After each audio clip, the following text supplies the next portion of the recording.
आं ओंखारगासिनो दं मानो होनोबा बिसोरनि पुरा कन्डिशना बिराद गाज्रि जा बिसोरनि थाखाय पारफेक्ट बेबायदि केन्डिडेट गैया ओंखायनो फैबाय थानाय दानाव जोंनि पार्टिनिफ्राय देरहानाय पिआरपि पार्टिनिफ्राय देरहानाय बे स्पष्ट खोथा बे क्लियार जाखाबाय खारन फैबाय थानाय बिसायख'थियाव जोंनि पार्टिया ओरैबायदि साखाफारा जागासिनो दं गोबां जनगोष्ठीफ्रा गासिबो जनगोष्ठीफोरखौ लानानै जोङो जेरैखि जाया मानो लोगो लांनानै जों गोबां पार्टिनि मानसिफ्रा जोंजों हेफाजाब होदों नोंगौ लैहोर फैनानै खारन दिनै जों नैबे गसाइगावनि मखुमानि गेजेराव बांलाबारि होननाय मोनसे जायगायाव जों दिनै मिटिंखौ खालामनो सानगासिनो दं आरो लोगोसे खालामबायानो आरो गोबां समनिफ्राय जोङो गोबां जनगोष्ठीनि मानसिफ्रा गोजोननाय थादों बिथांमोना बावहरदों जे फैबाय थानाय दानाव निस्सय जोंनि पार्टिनिफ्राय जोङो देरहागोनखौ स्पष्ट नुहुरदों मानो होनना बुङोबा दिनै गोबां समनिफ्राय नुनो मोनदों जे इउपिएलपिआ बिसोरनाव जिहेतु आं बारे आगोलनिफ्राय बुंदों बेबायदि फिटेस्ट केन्डिडेट गैया जे बिथांमोननि गेजेराव गोबां जनगोष्ठीनि टप लिडारफोरजों आङो सावरायदों बे सावरायनायनि गेजेराव जे बिथांमोना स्पष्ट खोथा बुंदों दे फैबाय थानाय दानाव आथिखालाव जे जेबो गैया बे लाथिख' आरो बे नंगौ थारैनो आरो जिहेतु मानो आं दिनै बुंदों इउपिएलपिनि खेथ्रआव बिथांमोननि थाखायसो एकदम बे स्पष्ट जेबो गैया फेक्टर गैया इउपिएलपिआ आरो फैबाय थानाय दिनाव जेरैखि जाया मानो जोंनि पार्टियाबो निस्सय देरहागोन आरो आं आसा खालामो जे पाब्लिक रिलेसन पार्टिनि स्टेट प्रेसिडेन्ट हिसाबै बे देरहासार जागोन खाथांखा आरो आङो चेलेन्ज बुंनानै बुङो चेलेन्ज लानाय बिथांमोनखौ जे इउपिएलपिआ जेसेबां सेस्था खालामा मानो बिसोर फिटेस्ट केन्डिडेट गैया आरो फैबाय थानाय दानाव निस्सय लोंहोर आंजों नुजाफैगोन होननानै गोबां मानसिफ्रानो हेफाजाब होफैदों आरो गोबां जनगोष्ठीनि गिदिर टप लिडार छात्र सन्थाननिफ्राय लानानै गोबां मानसिफ्रा जों आंनो हेफाजाब होदों आरो एसेखिनियाव बुंनानै फोजोबनाय जाबाय गोजोन्थों इउपिएलर जी मुख्य कार्यालय এই কাৰ্যালয়ত বিটিচিৰ বিভিন্ন মহাবিদ্যালয়ৰ প্ৰাক্তন জিএছ ইউনিয়ন বডিৰ আজি প্ৰায় ৩০০ জন তেওঁলোকে আজি যোগদান কৰিলে নতুন যি পৰিৱেশ বিটিচিত আহিছে আৰু বিটিচি চৰকাৰৰ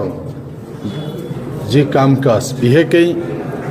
হিউমেন ৰিচোৰ্চ গঢ়াৰ ক্ষেত্ৰত সন্মানীয় বিটিআৰৰ চিফ প্ৰমোদ বড়ো মহোদয়ে যি ধৰণৰ এটা পদক্ষেপ লৈ আছে আপোনালোকে জানে যে বিটিআৰ চৰকাৰৰ ফালৰ পৰা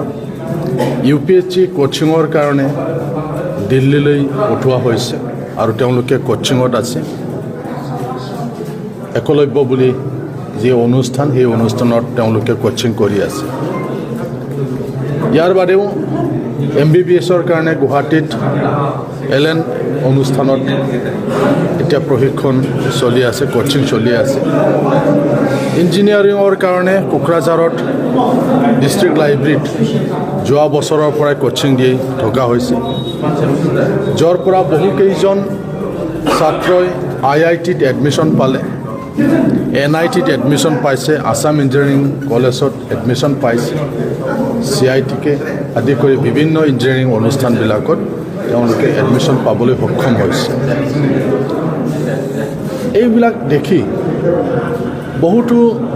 ইউনিভাৰ্চিটি আৰু কলেজৰ ছাত্ৰ ছাত্ৰীসকলে তেওঁলোকে আপ্লুত হৈছে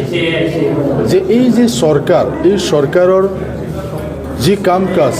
বিশেষকৈ ষ্টুডেণ্টছবিলাকক লৈ পেলাই ইউথবিলাকক লৈ পেলাই হিউমেন ৰিচোৰ্চ গঢ়াৰ যি এটা পদক্ষেপ লৈছে কোনেও চৰকাৰে কৰা নাই ইভেন ষ্টেট গভৰ্ণমেণ্ট তেওঁলোকেও কৰা নাই কিন্তু এটা সৰু এটা কাউন্সিল এই কাউন্সিলে এনেকুৱা এটা কাম কৰি আছে তো এইবিলাক দেখি পেলাই আজি বহুতো ইউথসকলে এই দলৰ লগত থাকি পেলাই কাম কৰি যোৱাৰ এটা পৰিৱেশ তেওঁলোকে বিচাৰি পাইছে তেওঁলোকে সদিচ্ছা প্ৰকাশ কৰিছে যে আমি ছাত্ৰ অৱস্থাৰ পৰাই UPPL ৰাজনৈতিক দলৰ লগত আমি জড়িত হ'ম ছাত্ৰ ৰাজনীতিও আমি কৰিম এনেকুৱা এটা তেওঁলোকে মনত লৈ পেলাই আজি দলে দলে UPPL দলত যোগদান কৰিবলৈ তেওঁলোকে আহিছে আজি ইয়াত বহুকেইজন ছাত্ৰ ছাত্ৰীসকল ইয়াত আহিছে ইয়াৰ ভিতৰত বহুকেইটা মানে কলেজৰ মানে GS বা বিভিন্ন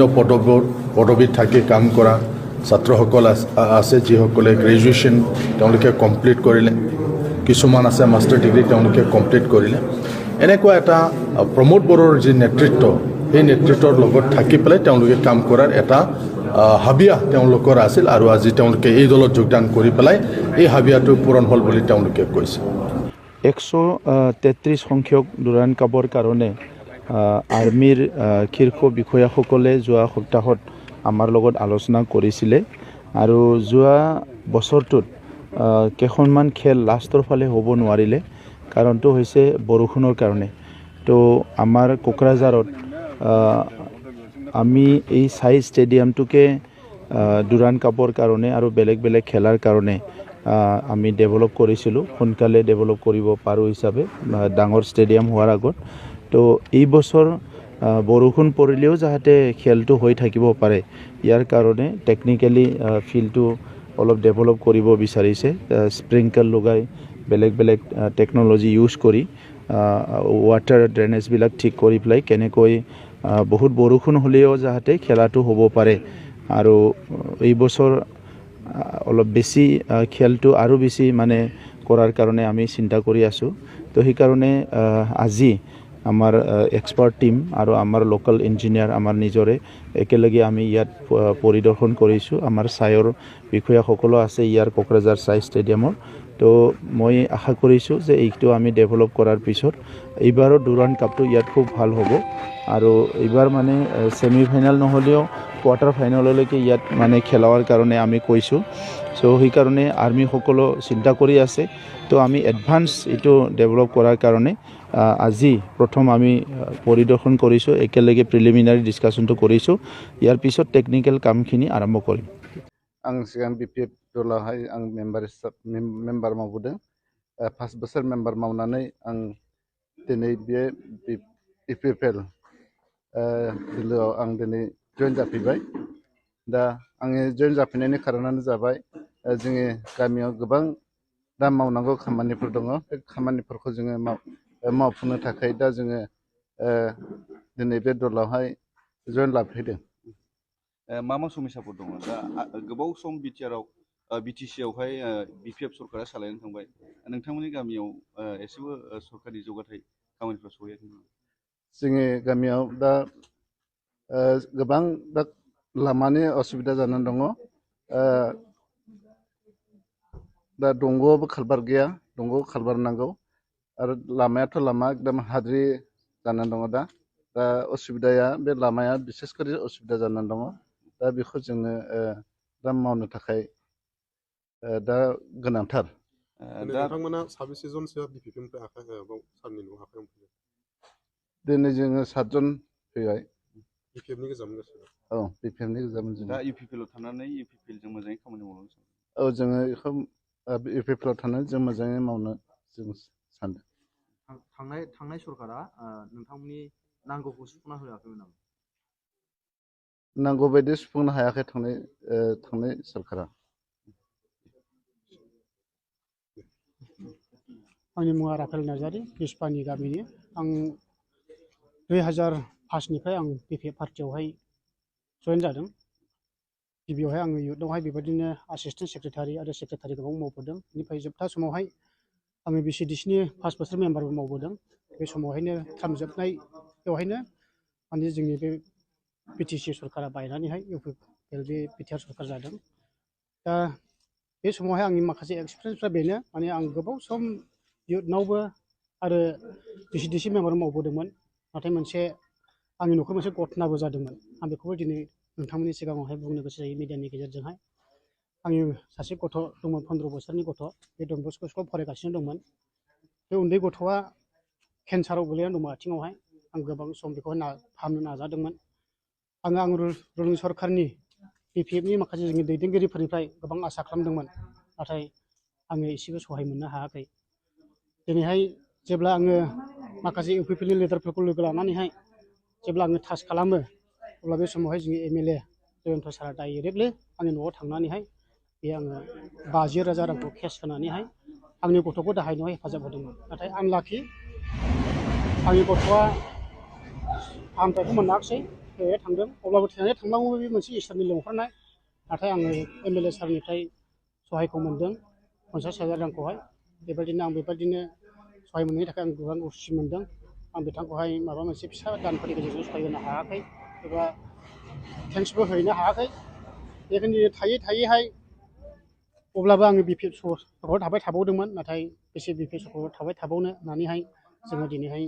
आंनि गासै माखासे गामिनि जोंनिनो मेम्बारफोरखौ एबा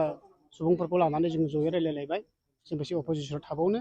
जोङो बिटिआर सरखार जोंनि माखासे इउपिपिएलजों गोरोबनानैहाय जि गोदोसोनाय लामाफोरखौ खालभार्टफोरखौहाय एसे रायलायलायनायनि गेजेरजों सुफुंनो हागोन होननानैहाय जोङो मिजिं थिनानैहाय दिनै बे सरखारावहाय जोङो जयनिं जाफैबाय। दा जोङो फार्स्ट दिनैहाय जयनिं जाफैबाय। माखासे खोथा होनाय दंबावो, नाथाय जों हरखाबैहाय जोङो लाबोजोबनो हायाखै। जोङो आसा खालामदों जोंनि गेजेरजोंहाय रायलायनायनि गेजेरजों जोङो एसे गोबां माखासे बुस्थु लाबोनो हाबावगोन होननानैहाय जों मिजिं थिनाय जाबाय आरो। जोंनि थांखियानो बेनो, फैनायनि मेन खारनानो जोङो इउपिपिएल सरकाराव थानानैहाय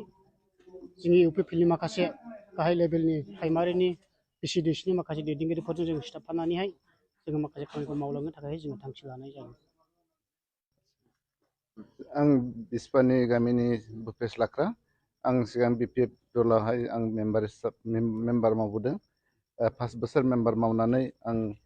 दिनै बे इउपिपिएल दोलोआव आं दिनै जइन जाफैबाय। दा आङो जइन जाफैनायनि खारनानो जाबाय जोंनि गामियाव गोबां दा मावनांगौ खामानिफोर दङ। बे खामानिफोरखौ जोङो मावफुंनो थाखाय दा जोङो दिनै बे दलावहाय जइन लाफैदों। मा समस्याफोर दङ दा गोबाव सम बिटिसिआवहाय बिपिएफ सरकारा सालायनानै थांबाय, नोंथांमोननि गामियाव एसेबो सरकारि जौगाथाय खामानिफ्रा सहैयाखै नामा? जोंनि गामियाव दा गोबां दा लामानि असुबिदा जानानै दङ। दा दंग'आवबो खालभार्ट गैया, दंग'आव खालभार्ट नांगौ आरो लामायाथ' लामा एकदम हाद्रि जानानै दङ। दा असुबिदाया बे लामाया बिसेसकरि असुबिदा जानानै दङ। दा बेखौ जोङो दा मावनो थाखाय दा गोनांथार। नोंथांमोना साबेसे जनसो बिपिएफनिफ्राय सारनि न'आव आखाइ हमफैदों? दिनै जोङो 7 जन फैबाय। बिपिएफनि गोजामोन गासैबो? औ, बिपिएफनि गोजामोन जों। दा इउपिपिएलआव थानानै इउपिपिएलजों मोजाङै खामानि मावलांनो सानदों? औ, जोङो बेखौ इउपिपिएलआव थानानै जों मोजाङै मावनो जों सानदों। थांनाय सरकारा नोंथांमोननि नांगौखौ सुफुंना होआखैमोन नामा? नांगौ बायदि सुफुंनो हायाखै थांनाय सरकारा। आंनि मुङा राफेल नार्जारि, बिस्पानि गामिनि। आं 2005निफ्राय आं बिपिएफ पार्टियावहाय जइन जादों। गिबियावहाय आङो इयुथआवहाय बेबायदिनो एसिस्टेन्ट सेक्रेटारि आरो सेक्रेटारि गोबां मावबोदों। बेनिफ्राय जोबथा समावहाय आङो बिसिडिसिनि 5 बोसोर मेम्बारबो मावबोदों। बे समावहायनो टार्म जोबनायावहायनो माने जोंनि बे बिटिसि सरकारा बायनानैहाय इउपिपिएल बे बिटिआर सरकार जादों। दा बे समावहाय आंनि माखासे एक्सपिरियेन्सफ्रा बेनो, माने आं गोबाव सम इयुथनावबो आरो बिसिडिसि मेम्बार मावबोदोंमोन। नाथाय आंनि न'खराव मोनसे घटनाबो जादोंमोन। आं बेखौबो दिनै नोंथांमोननि सिगाङावहाय बुंनो गोसो जायो मिडियानि गेजेरजोंहाय। आंनि सासे गथ' दंमोन, 15 बोसोरनि गथ'। बे डन बस्क' स्कुलाव फरायगासिनो दंमोन। बे उन्दै गथ'आ केन्साराव गोलैनानै दंमोन आथिङावहाय। आं गोबां सम बेखौहाय फाहामनो नाजादोंमोन। आं रुलिं सरकारनि बिपिएफनि माखासे जोंनि दैदेनगिरिफोरनिफ्राय गोबां आसा खालामदोंमोन, नाथाय आङो एसेबो सहाय मोननो हायाखै। दिनैहाय जेब्ला आङो माखासे इउपिपिएलनि लिडारफोरखौ लोगो लानानैहाय जेब्ला आङो टाच खालामो, अब्ला बे समावहाय जोंनि एमएलए जयन्त सारआ डाइरेक्टलि आंनि न'आव थांनानैहाय आङो 50,000 रांखौ केस होनानैहाय आंनि गथ'खौ दाहायनायाव हेफाजाब होदोंमोन। नाथाय आनलाकि आंनि गथ'आ फाहामथायखौ मोनाखिसै, थैनानै थांदों। अब्लाबो थैनानै थांब्लाबो बे मोनसे इसोरनि लेंहरनाय। नाथाय आङो एमएलए सारनिफ्राय सहायखौ मोनदों, 50,000 रांखौहाय। बेबायदिनो सहाय मोननायनि थाखाय आं गोबां खुसि मोनदों। आं बिथांखौहाय माबा मोनसे फिसा दानफोरनि गेजेरजों सहाय होनो हायाखै एबा थेंक्सबो हैनो हायाखै। बेखायनो थायैहाय अब्लाबो आङो बिपिएफ सरकाराव थाबाय थाबावदोंमोन। नाथाय बेसे बिपिएफ सरकाराव थाबाय थाबावनो होननानैहाय जोङो दिनैहाय आंनि गासै माखासे गामिनि जोंनिनो मेम्बारफोरखौ एबा सुबुंफोरखौ लानानै जोङो जयै रायलायलायबाय। जों बेसे अपजिसनाव थाबावनो, जोङो बिटिआर सरकार जोंनि माखासे इउपिपिएलजों गोरोबनानैहाय जि गोदोसोनाय लामाफोरखौ खालभार्टफोरखौहाय एसे रायलायलायनायनि गेजेरजों सुफुंनो हागोन होननानैहाय जोङो मिजिं थिनानैहाय दिनै बे सरकारावहाय जोङो जयनिं जाफैबाय। दा जोङो फार्स्ट दिनैहाय जयनिं जाफैबाय। माखासे खोथा होनाय दंबावो, नाथाय जों हरखाबैहाय जोङो लाबोजोबनो हायाखै। जोङो आसा खालामदों जोंनि गेजेरजोंहाय रायलायनायनि गेजेरजों जोङो एसे गोबां माखासे बुस्थु लाबोनो हाबावगोन होननानैहाय जों मिजिं थिनाय जाबाय आरो। जोंनि थांखियानो बेनो, फैनायनि मेन खारनानो जोङो इउपिपिएल सरकाराव थानानैहाय जोंनि इउपिपिएलनि माखासे गाहाय लेभेलनि प्राइमारिनि बिसिडिसिनि माखासे दैदेनगिरिफोरजों जों सिथाबफानानैहाय जोङो माखासे खामानिखौ मावो।